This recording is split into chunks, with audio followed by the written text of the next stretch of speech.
அப்போஸ்தலருடைய நடபடிகள் முதலாம் அதிகாரம்.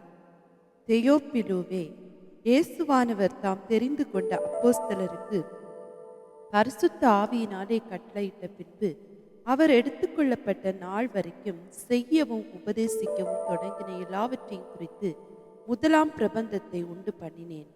அவர் பாடுபட்ட பின்பு 40 நாள் அளவும் அப்போஸ்தலருக்கு தரிசனமாகி தேவனுடைய ராஜ்யத்துக்குரியவைகளை அவர்களுடனே பேசி அநேகம் தெளிவான திஷ்டாந்தங்களினாலே அவர்களுக்கு தம்மை உயிரோடு இருக்கிறவராக காண்பித்தார். அன்றியும் அவர் அவர்களுடனே கூடி வந்திருக்கும் போது அவர்களை நோக்கி, யோவான் ஜலத்தினாலே ஞானஸ்நானம் கொடுத்தான். நீங்கள் சில நாளுக்குள்ளே பரிசுத்த ஆவியினாலே ஞானஸ்நானம் பெறுவீர்கள். ஆகையால் நீங்கள் எருசலேமை விட்டு போகாமல் என்னிடத்தில் கேள்விப்பட்ட பிதாவின் வாக்குத்தத்தம் நிறைவேற காத்திருங்கள் என்று கட்டளையிட்டார். அப்பொழுது கூடி வந்திருந்தவர்கள் அவரை நோக்கி, ஆண்டவரே, இக்காலத்திலா ராஜ்யத்தை இஸ்ரவேலுக்கு திரும்ப கொடுப்பீர் என்று கேட்டார்கள். அதற்கு அவர், பிதாவானவர் தம்முடைய ஆதீனத்திலே வைத்திருக்கிறவைகளையும் காலங்களையும் வேளைகளையும் அறிகிறது உங்களுக்கு அடுத்ததல்ல. பரிசுத்த ஆவி உங்களிடத்தில் வரும்போது நீங்கள் பலனடைந்து எருசலேமிலும் யூதேயா முழுவதிலும் சமாரியாவிலும் பூமியின் கடைசி பரியந்தமும் எனக்கு சாட்சிகளாயிருப்பீர்கள் என்றார். இவைகளை அவர் சொன்ன பின்பு அவர்கள் பார்த்து கொண்டிருக்கையில் உயர எடுத்து கொள்ளப்பட்டார். அவர்கள் கண்களுக்கு மறைவாக ஒரு மேகம் அவரை எடுத்துக்கொண்டது. அவர் போகிற போது அவர்கள் வானத்தை அண்ணாந்து பார்த்து கொண்டிருக்கையில் இதோ வெண்மையான வஸ்திரம் தரித்தவர்கள் 2 பேர் அவர்கள் அருகே நின்று, கலிலேயராகிய மனுஷரே, நீங்கள் ஏன் வானத்தை அண்ணாந்து பார்த்து நிற்கிறீர்கள்? உங்களிடத்தில் நின்று வானத்துக்கு எடுத்துக்கொள்ளப்பட்ட இந்த இயேசுவானவர் எப்படி உங்கள் கண்களுக்கு முன்பாக வானத்துக்கு எழுந்தருளி போனாரோ அப்படியே மறுபடியும் வருவார் என்றார்கள். அப்பொழுது அவர்கள் எருசலேமுக்கு சமீபமாய் ஒரு ஓய்வு நாள் பிரயாண தூரத்தில் இருக்கிற ஒலிவமலை எனப்பட்ட மலையிலிருந்து எருசலேமுக்கு திரும்பி போனார்கள். அவர்கள் அங்கே வந்தபோது மேல் வீட்டில் ஏறினார்கள். அதில் பேதுருவும் யாக்கோபும் யோவானும் அந்திரேயாவும் பிலிப்பும் தோமாவும் பர்த்தலமேயுவும் மத்தேயுவும் அல்பேயுவின் குமாரனாகிய யாக்கோபும் செலோத்தே எனப்பட்ட சீமோனும் யாக்கோபின் சகோதரனாகிய யூதாவும் தங்கியிருந்தார்கள். அங்கே இவர்கள் எல்லாரும் ஸ்திரீகளோடும் இயேசுவின் தாயாகிய மரியாளோடும் அவருடைய சகோதரரோடும் கூட ஒருமனப்பட்டு ஜெபத்திலும் வேண்டுதலிலும் தரித்திருந்தார்கள். அந்நாட்களிலே சீஷர்கள் ஏறக்குறைய 120 பேர் கூடியிருந்த போது அவர்கள் நடுவிலே பேதுரு எழுந்து நின்று, சகோதரரே, இயேசுவை பிடித்தவர்களுக்கு வழிகாட்டின யூதாசை குறித்து பரிசுத்த ஆவி தாவீதின் வாக்கினால் முன் சொன்ன வேத வாக்கியம் நிறைவேற வேண்டியதாய் இருந்தது. அவன் எங்களில் ஒருவனாக எண்ணப்பட்டு இந்த ஊழியத்திலே பங்கு பெற்றவனாய் இருந்தான். அநீதத்தின் கூலியினால் அவன் ஒரு நிலத்தை சம்பாதித்து தலைகீழாக விழுந்தான். அவன் வயிறு வெடித்து குடல்கள் எல்லாம் சரிந்து போயிற்று. இது எருசலேமில் உள்ள குடிகள் யாவருக்கும் தெரிந்திருக்கிறது. அதனாலே அந்த நிலம் அவர்களுடைய பாஷையிலே இரத்த நிலம் என்று அர்த்தம் கொள்ளும் அகல்தமா எனப்படுகிறது. சங்கீத புஸ்தகத்திலே அவனுடைய வாசஸ்தலம் பாழாக கடவது, ஒருவனும் அதில் வாசம் பண்ணாதிருப்பானாக என்றும் அவனுடைய கண்காணிப்பை வேறொருவன் பெறக்கடவன் என்று எழுதியிருக்கிறது. ஆதலால் யோவான் ஞானஸ்நானம் கொடுத்த நாள் முதற்கொண்டு கர்த்தராகிய இயேசுவானவர் நம்மிடத்திலிருந்து உயர எடுத்துக்கொள்ளப்பட்ட நாள் வரைக்கும் அவர் நம்மிடத்திலும் சஞ்சரித்த காலங்களில் எல்லாம் எங்களுடனே கூட இருந்த மனுஷர்களில் ஒருவன் அவர் உயிரோடு எழுந்ததை குறித்து எங்களுடனே கூட சாட்சியாக ஏற்படுத்தப்பட வேண்டும் என்றான். அப்பொழுது அவர்கள் யுஸ்து என்னும் மறுநாமமுள்ள பர்சபா எனப்பட்ட யோசேப்பும் மத்தியாவும் ஆகிய 2 பேரையும் நிறுத்தி, எல்லாருடைய இருதயங்களையும் அறிந்திருக்கிற கர்த்தாவே, யூதாஸ் என்பவன் தனக்குரிய இடத்துக்கு போகும்படி இழந்து போன இந்த ஊழியத்திலும் இந்த அப்போஸ்தல பட்டத்திலும் பங்கு பெறுவதற்காக 2 பேரில் தேவரீர் தெரிந்து கொண்டவனை எங்களுக்கு காண்பித்தருடும் என்று ஜெபம் பண்ணி பின்பு அவர்களை குறித்து சீட்டு போட்டார்கள். சீட்டு மத்தியாவின் பேருக்கு விழுந்தது. அப்பொழுது அவன் 11 அப்போஸ்தலருடனே சேர்த்து கொள்ளப்பட்டான். அப்போஸ்தலர் 2ஆம் அதிகாரம். பெந்தெகோஸ்தே என்னும் நாள் வந்தபோது அவர்கள் எல்லாரும் ஒருமனப்பட்டு ஓரிடத்தில் வந்திருந்தார்கள். அப்பொழுது பலத்த காற்று அடிக்கிற முழக்கம் போல வானத்திலிருந்து சடிதியாய் ஒரு முழக்கம் உண்டாகி அவர்கள் உட்கார்ந்திருந்த வீடு முழுவதையும் நிரப்பிற்று. அல்லாமலும் அக்கினிமயமான நாவுகள் போல பிரிந்திருக்கும் நாவுகள் அவர்களுக்கு காணப்பட்டு அவர்கள் ஒவ்வொருவர் மேலும் வந்து அமர்ந்தது. அவர்கள் எல்லாரும் பரிசுத்த ஆவியினாலே நிரப்பப்பட்டு ஆவியானவர் தங்களுக்கு தந்தருளின வரத்தின்படியே வெவ்வேறு பாஷைகளிலே பேசத் தொடங்கினார்கள். வானத்தின் கீழ் இருக்கிற சகல தேசத்தாரிலும் இருந்து வந்த தேவ பக்தி உள்ள யூதர்கள் அப்பொழுது எருசலேமிலே வாசம் பண்ணினார்கள்.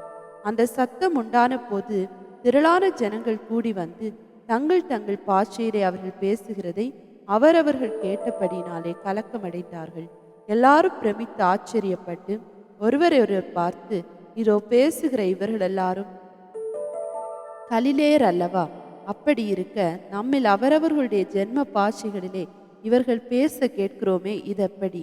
பார்த்தரும் மேதரும் எலாமித்தியரும் மெசபொத்தோமியா, யூதேயா, கப்பதோக்கியா, பொந்து, ஆசியா, பிரிக்கியா, பம்பிலியா, எகிப்து என்னும் தேசத்தார்களும் சிரேனே பட்டணத்தை சுற்றி இருக்கிற லீபியாவின் திசைகளிலே குடியிருக்கிறவர்களும் இங்கே சஞ்சரிக்கிற ரோமாபுரியாரும் யூதரும் யூத மார்க்கத்து அமைந்தவர்களும் கிரேத்தரும் அரபியரும் ஆகிய நாம் நம்முடைய பாஷைகளிலே இவர்கள் தேவனுடைய மகத்துவங்களை பேச கேட்கிறோமே என்றார்கள். எல்லாரும் பிரமித்து சந்தேகப்பட்டு இதென்னமாய் முடியுமோ என்று ஒருவரோடொருவர் சொல்லிக் கொண்டார்கள். மற்றவர்களோ இவர்கள் மதுபானத்தினால் நிறைந்திருக்கிறார்கள் என்று பரியாசம் பண்ணினார்கள். அப்பொழுது பேதுரு 11 கூட நின்று அவர்களை நோக்கி உரத்த சத்தமாய், யூதர்களே, எருசலேமில் வாசம் பண்ணுகிற ஜனங்களே, நீங்கள் எல்லாரும் அறிந்து கொள்வீர்களாக, என் வார்த்தைகளுக்கு செவி கொடுங்கள். நீங்கள் நினைக்கிறபடி இவர்கள் வெறி கொண்டவர்கள் அல்ல. பொழுது விடிந்து 3ஆம் மணி வேளையாய் இருக்கிறது. தீர்க்கதரிசியாகிய யோவேலினால் உரைக்கப்பட்டபடியே இது நடந்தேறுகிறது. கடைசி நாட்களில் நான் மாம்சமான யாவர் மேலும் என் ஆவியை ஊற்றுவேன். அப்பொழுது உங்கள் குமாரரும் உங்கள் குமாரத்திகளும் தீர்க்க தரிசனம் சொல்லுவார்கள். உங்கள் வாலிபர் தரிசனங்களை அடைவார்கள். உங்கள் மூப்பர் சொப்பனங்களை காண்பார்கள். என்னுடைய ஊழியக்காரர் மேலும் என்னுடைய ஊழியக்காரிகள் மேலும் அந்நாட்களில் என் ஆவியை ஊற்றுவேன். அப்பொழுது அவர்கள் தீர்க்க தரிசனம் சொல்லுவார்கள். அல்லாமலும் உயர வானத்திலே அற்புதங்களையும் தாழ பூமியிலே இரத்தம், அக்கினி, புகைக்காடாகிய அதிசயங்களையும் காட்டுவேன். கர்த்தருடைய பெரிதும் பிரகாசமுமான நாள் வரும் முன்னே சூரியன் இருளாகவும் சந்திரன் இரத்தமாகவும் மாறும். அப்பொழுது கர்த்தருடைய நாமத்தை தொழுது கொள்கிறவன் எவனோ அவன் ரட்சிக்கப்படுவான் என்று தேவன் உரைத்திருக்கிறார். இஸ்ரவேலரே, நான் சொல்லும் வார்த்தைகளை கேளுங்கள். நீங்கள் அறிந்திருக்கிறபடி நசரேனாகிய இயேசுவை கொண்டு தேவன் உங்களுக்குள்ளே பலத்த செய்கைகளையும் அற்புதங்களையும் அடையாளங்களையும் நடப்பித்து அவைகளினாலே அவரை உங்களுக்கு வெளிப்படுத்தினார். அப்படி இருந்தும் தேவன் நிர்ணயித்திருந்த ஆலோசனையின் படியையும் அவருடைய முன்னறிவிப்பின் படியையும் ஒப்பு கொடுக்கப்பட்ட அந்த இயேசுவை நீங்கள் பிடித்த அக்கிரமக்காரருடைய கைகளினாலே சிலுவையில் ஆணி அடித்து கொலை செய்தீர்கள். தேவன் அவருடைய மரண உபாதிகளின் கட்டை அவிழ்த்து அவரை எழுப்பினார். அவர் மரணத்தினால் கட்டப்பட்டிருக்க கூடாதிருந்தது. அவரை குறித்து தாவீது, கர்த்தரை எப்பொழுதும் எனக்கு முன்பாக நிறுத்தி நோக்கி கொண்டிருக்கிறேன். நான் அசைக்கப்படாதபடி அவர் என் வலது பாரிசத்திலே இருக்கிறார். அதனாலே என் இருதயம் மகிழ்ந்தது, என் நாவு களி கூர்ந்தது, என் மாம்சமும் நம்பிக்கையோட தங்கியிருக்கும். என் ஆத்துமாவை பாதாளத்தில் விடீர். உம்முடைய பரிசுத்தர் அழிவை காண ஒட்டீர். ஜீவ மார்க்கங்களை எனக்கு தெரியப்படுத்தினீர். உம்முடைய சன்னிதானத்திலே என்னை சந்தோஷத்தினால் நிரப்புவீர் என்று சொல்லுகிறான். சகோதரரே, கோத்திர தலைவனாகிய தாவீதை குறித்து நான் உங்களுடனே தைரியமாய் பேசுகிறதற்கு இடம் கொடுங்கள். அவன் மரணம் அடைந்து அடக்கம் பண்ணப்பட்டான். அவனுடைய கல்லறை இந்நாள் வரைக்கும் நம்மிடத்தில் இருக்கிறது. அவன் தீர்க்கதரிசியாயிருந்து உன் சிங்காசனத்தில் வீற்றிருக்க மாம்சத்தின் படி உன் சந்ததியிலே கிறிஸ்துவை எழுப்ப பண்ணுவேன் என்று தேவன் தனக்கு சத்தியம் பண்ணினதை அறிந்தபடியால் அவன் கிறிஸ்துவனுடைய ஆத்மா பாதாளத்திலே விடப்படுவதில்லை என்றும் அவருடைய மாம்சம் அழிவை காண்பதில்லை என்றும் முன்னறிவித்து அவர் உயிர்த்தெழுதலை குறித்து இப்படி சொன்னான். இந்த இயேசுவை தேவன் எழுப்பினார். இதற்கு நாங்கள் எல்லாரும் சாட்சிகளாயிருக்கிறோம். அவர் தேவனுடைய வலது கரத்தினாலே உயர்த்தப்பட்டு பிதா அருளிய வாக்கு தத்தத்தின்படி பரிசுத்த ஆவியை பெற்று நீங்கள் இப்பொழுது காண்கிறதும் கேட்கிறதும் ஆகிய இதை பொழிந்தருளினார். தாவீது பரலோகத்திலிருந்து எழுந்து போகவில்லையே. நான் உம்முடைய சத்துருக்களை உமக்கு பாதபடியாக்கி போடும் வரைக்கும் நீரன் வலது பாரிசத்தில் உட்காரும் என்று கர்த்தரன் ஆண்டவருடனே சொன்னார் என்று அவனே சொல்லி இருக்கிறான். ஆகையினால் நீங்கள் சிலுவையில் அறைந்த இந்த இயேசுவையே தேவன் ஆண்டவரும் கிறிஸ்துவும் ஆக்கினார் என்று இஸ்ரவேல் குடும்பத்தார் யாவரும் நிச்சயமாய் அறிய கடவர்கள் என்றான். இதை அவர்கள் கேட்டபொழுது இருதயத்திலே குத்தப்பட்டவர்களாகி பேதுருவையும் மற்ற அப்போஸ்தலரையும் பார்த்து, சகோதரரே, நாங்கள் என்ன செய்ய வேண்டும் என்றார்கள். பேதுரு அவர்களை நோக்கி, நீங்கள் மனம் திரும்பி ஒவ்வொருவரும் பாவ மன்னிப்புக்கென்று இயேசு கிறிஸ்துவின் நாமத்தினாலே ஞானஸ்நானம் பெற்றுக்கொள்ளுங்கள். அப்பொழுது பரிசுத்த ஆவியின் வரத்தை பெறுவீர்கள். வாக்குத்தத்தமானது உங்களுக்கும் உங்கள் பிள்ளைகளுக்கும் நம்முடைய தேவனாகிய கர்த்தர் வரவழைக்கும் தூரத்திலுள்ள யாவருக்கும் உண்டாயிருக்கிறது என்று சொல்லி இன்னும் அநேக வார்த்தைகளாலும் சாட்சி கூறி, மாறுபாடுள்ள இந்த சந்ததியை விட்டு விலகி உங்களை ரட்சித்துக் கொள்ளுங்கள் என்றும் புத்தி சொன்னான். அவனுடைய வார்த்தையை சந்தோஷமாய் ஏற்றுக்கொண்டவர்கள் ஞான ஸ்நானம் பெற்றார்கள். அன்றைய தினம் ஏறக்குறைய 3000 பேர் சேர்த்து கொள்ளப்பட்டார்கள். அவர்கள் அப்போஸ்தலருடைய உபதேசத்திலும் அந்யோனியத்திலும் அப்பம் பிட்குதலிலும் ஜெபம் பண்ணுதலிலும் உறுதியாய் தரித்திருந்தார்கள். எல்லாருக்கும் பயம் உண்டாயிற்று. அப்போஸ்தலர்களாலே அநேக அற்புதங்களும் அடையாளங்களும் செய்யப்பட்டது. விசுவாசிகள் எல்லாரும் ஒருமித்திருந்து சகலத்தையும் பொதுவாய் அனுபவித்தார்கள். காணியாட்சிகளையும் ஆஸ்திகளையும் விற்று ஒவ்வொருவனுக்கும் தேவையானதற்கு தக்கதாய் அவைகளில் எல்லாருக்கும் பகிர்ந்து கொடுத்தார்கள். அவர்கள் ஒருமனப்பட்டவர்களாய் தேவாலயத்திலே அனுதினமும் தரித்திருந்து வீடுகள் தோறும் அப்பம் பிட்டு மகிழ்ச்சியோடும் கபடமில்லாத இருதயத்தோடும் போஜனம் பண்ணி தேவனை துதித்து ஜனங்கள் எல்லாரிடத்திலும் தயவு பெற்றிருந்தார்கள்.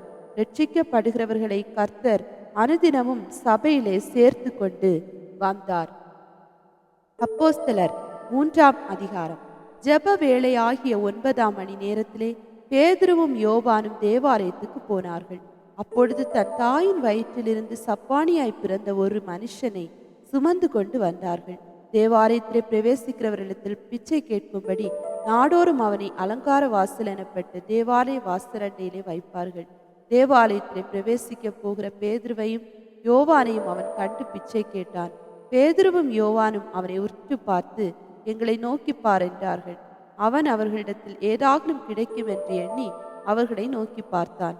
அப்பொழுது பேதுரு, வெள்ளியும் பொன்னும் என்னிடத்தில் இல்லை, என்னிடத்தில் உள்ளதை உனக்கு தருகிறேன். நசரேனாகிய இயேசு கிறிஸ்துவின் நாமத்தினாலே நீ எழுந்து நட என்று சொல்லி வலது கையினால் அவனை பிடித்து தூக்கிவிட்டான். உடனே அவனுடைய கால்களும் கரடுகளும் பலன் கொண்டது. அவன் குறித்தெழுந்து நின்று நடந்தான். நடந்து குறித்து தேவனை துதித்து கொண்டு அவர்களுடனே கூட தேவாலயத்திற்குள் பிரவேசித்தான். அவன் நடக்கிறதையும் தேவனை துதிக்கிறதையும் ஜனங்கள் எல்லாரும் கண்டு, தேவாலயத்தின் அலங்கார வாசல் அண்டையிலே பிச்சை கேட்க உட்கார்ந்திருந்தவன் இவன்தான் என்று அறிந்து அவனுக்கு சம்பவித்ததை குறித்து மிகவும் ஆச்சரியப்பட்டு பிரமித்தார்கள். குணமாக்கப்பட்ட சப்பானி பேதுருவையும் யோவானையும் பற்றி கொண்டிருக்கையில் ஜனங்கள் எல்லாரும் பிரமித்து சாலமோன் மண்டபம் எனப்பட்ட மண்டபத்திலே அவர்களிடத்திற்கு ஓடி வந்தார்கள். பேதுரு அதை கண்டு ஜனங்களை நோக்கி, இஸ்ரவேலரே, இதை குறித்து நீங்கள் ஆச்சரியப்படுகிறது என்ன? நாங்கள் எங்கள் சுய சக்தியினாலாவது எங்கள் சுய பக்தியினாலாவது இவனை நடக்க பண்ணினோம் என்று நீங்கள் எங்களை நோக்கி பார்க்கிறது என்ன? ஆபிரகாம், ஈசாக்கு, யாக்கோபு என்பவர்களுடைய தேவனாகிய நம்முடைய பிதாக்களின் தேவன் நம்முடைய பிள்ளையாகிய இயேசுவை மகிமைப்படுத்தினார். அவரை நீங்கள் ஒப்பு கொடுத்தீர்கள். பிலாத்து அவரை விடுதலையாக்க தீர்மானித்த போது அவனுக்கு முன்பாக அவரை மறுதலித்தீர்கள். பரிசுத்தமும் நீதியும் உள்ளவரை நீங்கள் மறுதலித்து கொலைபாதகனை உங்களுக்காக விடுதலை பண்ண வேண்டும் என்று கேட்டு ஜீவாதிபதியை கொலை செய்தீர்கள். அவரை தேவன் மரித்தோர்ந்து எழுப்பினார். அதற்கு நாங்கள் சாட்சிகளாயிருக்கிறோம். அவருடைய நாமத்தை பற்றும் விசுவாசத்தினாலே அவருடைய நாமமே நீங்கள் பார்த்து அறிந்திருக்கிற இவனை பலப்படுத்தினது. அவரால் உண்டாகிய விசுவாசமே உங்கள் எல்லாருக்கும் முன்பாக இந்த சர்வாங்க சுகத்தை இவனுக்கு கொடுத்தது. சகோதரரே, நீங்களும் உங்கள் அதிகாரிகளும் அறியாமையினாலே இதை செய்தீர்கள் என்று அறிந்திருக்கிறேன். கிறிஸ்து பாடுபட வேண்டும் என்று தேவன் தம்முடைய தீர்க்கதரிசிகள் எல்லாருடைய வாக்கினாலும் முன்னறிவித்தவைகளை இவ்விதமாய் நிறைவேற்றினார். ஆனபடியினாலே கர்த்தருடைய சன்னிதானத்திலிருந்து இளைப்பாறுதலின் காலங்கள் வரும்படிக்கும் முன்னே குறிக்கப்பட்ட இயேசு கிறிஸ்துவை அவர் உங்களிடத்தில் அனுப்பும்படிக்கும் உங்கள் பாவங்கள் நிவர்த்தி செய்யப்படும் பொருட்டு நீங்கள் மனம் திரும்பி குணப்படுங்கள். உலக தோற்றம் முதல் தேவன் நம்முடைய பரிசுத்த தீர்க்கதரிசிகள் எல்லாருடைய வாக்கினாலும் உரைத்தவைகள் எல்லாம் நிறைவேறி தீரும் காலங்கள் வருமளவும் பரலோகம் அவரை ஏற்றுக்கொள்ள வேண்டும். மோசே பிதாக்களை நோக்கி, உங்கள் தேவனாகிய கர்த்தர் என்னை போல ஒரு தீர்க்கதரிசியை உங்களுக்காக உங்கள் சகோதரரிலிருந்து எழும்ப பண்ணுவார். அவர் உங்களுக்கு சொல்லும் எல்லாவற்றிலும் அவருக்கு செவி கொடுப்பீர்களாக. அந்த தீர்க்கதரிசியின் சொற்கேளாதவனெவனோ அவன் ஜனத்தில் இராதபடிக்கு நிர்மூலமாக்கப்படுவான் என்றான். சாமுவேல் முதற்கொண்டு எத்தனை பேர் தீர்க்க தரிசனம் உரைத்தார்களோ அத்தனை பேரும் இந்த நாட்களை முன்னறிவித்தார்கள். நீங்கள் அந்த தீர்க்க தரிசிகளுக்கு புத்திரராயிருக்கிறீர்கள். உன் சன்னதியினாலே பூமியில் உள்ள வம்சங்கள் எல்லாம் ஆசீர்வதிக்கப்படும் என்று தேவன் ஆபிரகாமுக்கு சொல்லி நம்முடைய முன்னோர்களோட பாடின உடன்படிக்கைக்கு புத்திரராய் இருக்கிறீர்கள். அவர் உங்கள் எல்லாரையும் உங்கள் பொல்லாங்குகளிலிருந்து விலக்கி உங்களை ஆசீர்வதிக்கும்படி தேவன் தம்முடைய பிள்ளையாகி இயேசுவை எழுப்பி முதலாவது உங்களிடத்திற்கே அவரை அனுப்பினார் என்றான்.